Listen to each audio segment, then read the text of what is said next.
अब हमारे देश में बाढ़ आ रही है, क्या आ रही है? जरा सा पानी गिरा आधा बिहार डूब जाता है। अरे नदियों को नदियों से जोड़ दिया जाए तो बाढ़ खत्म हो जाएगी। बड़ी नदी को छोटी से, छोटी को और छोटी से जोड़ दिया जाए तो पानी डिवाइड हो जाएगा और बाढ़ की समस्या खत्म हो जाएगी। जिस पर काम करना चाहिए न्यायपालिका को, नदियों को नदियों से जोड़ने का कानून बनाना चाहिए, वो बनाया नहीं, समलैंगिकता का कानून बना के बैठ गए। जो जरूरत है वो नहीं हो रहा इस देश में, बस समलैंगिकता चल रही है। समझ में आ रही है कुछ कि नहीं आ रही है? क्या इस देश की बाढ़, क्या इस देश की समस्या नहीं है? बोलो। बिहार जाओ, बिहार की तरक्की लोग बताते हैं इसलिए नहीं हुई क्योंकि हर साल बाढ़ आती है। हम कहते हैं 50 साल से बाढ़ आ रही है, भाई आज तक काम नहीं हुआ। क्यों नहीं हुआ? क्या कर रही थी ये सरकारें आजादी के बाद से? आज तक तो 2 साल का खेल है साहब।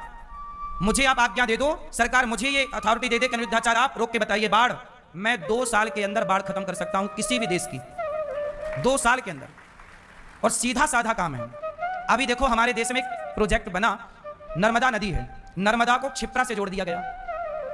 जब बाढ़ आती है तो बाढ़ के बाद ना 1-2 हजार करोड़ रुपया निकलता है बांटने के लिए, हर साल निकलता है, फिक्स है। कितने रुपया निकलता है? जोर से 2000 करोड़ लगभग। कितना करोड़? अब 2000 करोड़ हर साल आता है बाढ़ पीड़ितों के लिए, हाँ या ना? वो 2000 करोड़ में क्या नदियों को नदियों से नहीं जोड़ा जा सकता? 4000 करोड़ लगे तो लगाओ, क्योंकि 5 साल का निकाल लो, 5 साल बाढ़ आएगी तो 10,000 करोड़ हो गया कि नहीं 2000 के हिसाब से? पिछले साल कितना हजार करोड़ निकला आप निकाल लो आंकड़ा। उसके पहले साल बिहार में कितना आंकड़ा आया, सब कुछ रिकॉर्ड है, ऑन रिकॉर्ड है ना चीजें। तो भैया एक बार रोलो ना बढ़िया से, 2-5 हजार करोड़ खर्च कर लो और नदियों को नदियों से जोड़ दो। नर्मदा जी को क्षिप्रा से जोड़ा गया तो क्षिप्रा गर्मियों में सूखी रहती थी, उसमें पानी डाला गया तो क्या हुआ? लाखों क्षिप्रा के किसानों को पानी मिल गया, फसल होने लग गई और नदी भी हरी भरी हो गई। और नदी जो नर्मदा का पानी बहे जा रहा उसका उपयोग हो गया। समझदारी नहीं है कि अब इन विषयों पे दिमाग लगाया जाए, नहीं, लिविन में और समलैंगिकता पे दिमाग लगा रही है कार्य प्रणाली हमारी। जो ऐसा लगता है कि इस देश में कोई काम ही नहीं बचा, तो चलो भैया अब समलैंगिकता को कानून पास कर दो, अब कोई काम है ही नहीं, यही बचा था बस। कह रहे हैं गौ हत्या बंद करो, चिल्ला रहे साधु लोग मर गए चिल्ला चिल्ला के। इस देश में गौ हत्या बंद नहीं हुई। जिस देश में गैया के लिए भगवान अवतार लेकर आए उस देश में गैया कट रही है। गौ हत्या बंद नहीं हुई, पर समलैंगिकता कानून बन जाएगा, पर गौ हत्या बंद नहीं होगी। बोलो हाँ कि ना?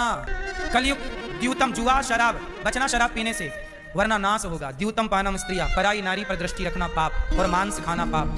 चोरी करना, चोरी से बेईमानी से कमाया हुआ धन कलयुग बैठेगा। इसलिए आजकल के लोगों की बुद्धियां भ्रष्ट हैं, क्योंकि चारों जो धन आप लोग कमा रहे हैं, चलो बताओ, जो धन आप लोग कमा रहे हैं वो धन ईमानदारी का है कि बेईमानी का है? जितना प्रॉफिट लेना चाहिए उतना ही लेते हो कि डबल लेते हो? हमारे देश में आज किसकी भीड़ है? ईमानदारों की। कि आज बताओ इस धरती पे ईमानदार लोग ज्यादा हैं कि बेईमान लोग ज्यादा हैं? चावल में मिलावट हो रही है, आटे में मिलावट हो रही है, हल्दी में मिलावट हो रही है, दूध में मिलावट हो रही है, पनीर में मिलावट हो रही है, दही में मिलावट हो रही है, हर खाद्य पदार्थ में मिलावट हो रही है। क्या ये धर्म है? ये इंसान ईमानदार है या बेईमान है?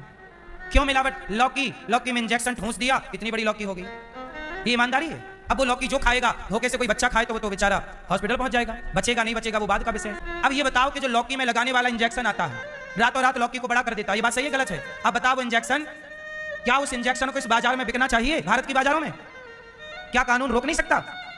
सरकारें क्यों अथॉरिटी दे रही है कि तुम बेचो? जब बेचेगा तो किसान लगाएगा और वो सब्जी तुम खाओगे, हम खाएंगे, बच्चे खाएंगे, मरेंगे। अरे मारना ही है तो सबको एक तरफ खड़ा करो, गोली चला दो, एक बार में मर जाएगा। जहरीली लौकी खा के क्यों मारना?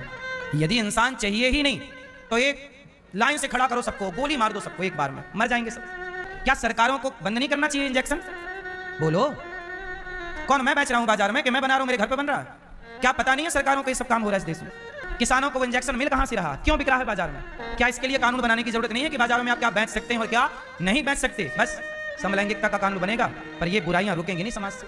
अच्छा ये बताओ, सच बताना, क्या ये सारा गलत जो हो रहा है क्या ये सरकारों के संज्ञान में नहीं है? इसका मतलब कौन चाहता है कि जहरीली लौकी खाएं आप? आप जो भी खा रहे हैं वो मिलावटी है, दवाइयां तक मिलावटी बिक रही हैं बाजार में। कोरोना के टाइम पर एक इंजेक्शन की बड़ी शॉर्टेज थी तो वो इंजेक्शन बाजार में नकली आ गया था।